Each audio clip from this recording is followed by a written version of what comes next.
you've gone out of your way to tell the story of the United States that is not being told to our students in colleges, even in high schools, maybe that we didn't even know growing up. I mean, this is a very powerful movie about truth over the exceptionalism, if you will, of the United States.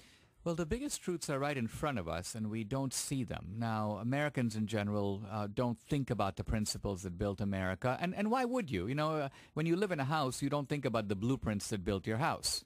You just walk around the house. It's only when the house starts to shake or begins to topple that you think, wow, I better go to the attic and grab those blueprints and figure out how this was put together in the first place. For me as an immigrant, I know that I saw right away there are things unique about America that just wouldn't happen anywhere else.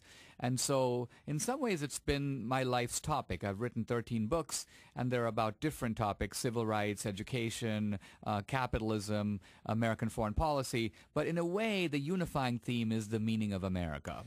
This unifying theme came from unlikely sources in the movie, and I hope you'll give me permission to play, if I can play any excerpt from America, I hope you'll give me the permission to play the speech from the entertainer and the musician Bono.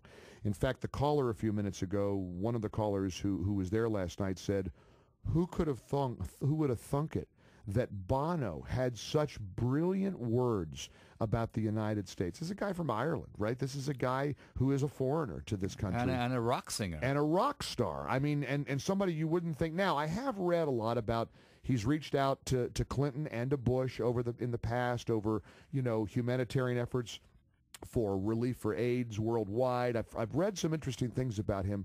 But boy, what a powerful message he has that you convey in this movie, Dinesh. I think what's happened to Bono is that as he went around the world, he began to raise and think about these things. So, for example, when there's a big famine, right, in Haiti or Rwanda, you'll notice that it's all the Western countries that begin to help. They send food, the Red Cross, Doctors Without Borders.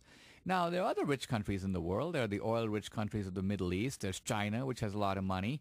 And yet these catastrophes are met with complete indifference in the rest of the world. Now, why is that?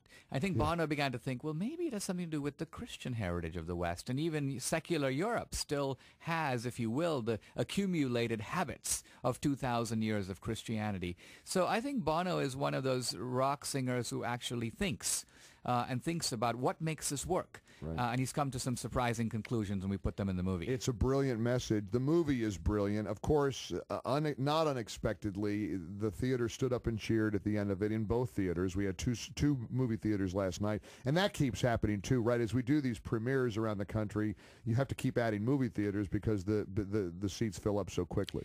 Well, this has started with 2016 and took me by surprise, the idea of people in the theater, even in New York, even in L.A., giving standing ovations to a movie. You don't see that normally. No. And when we did it with 2016, I think everyone thought that was a one-time experience, the very peculiar nature of Obama's unknown past. But really, this movie, America, is a bigger movie than Obama. Obama's in it, Hillary is in it, but it's also, I think you put it very well, telling a new story about America. A lot of what the left is up to is taking key aspects of American history and removing them. Right. From the textbooks, because if they were to come in, they would spoil the shame narrative of America the inexcusable. Right. And so all we're doing is basically putting in the rest of the story. The facts that we cite are indisputable, and yet I can see some guys on the left just writhing uncomfortably as they watched it, saying, shoot, we tried to leave this stuff out, and here it is, it all coming back to haunt us. Right.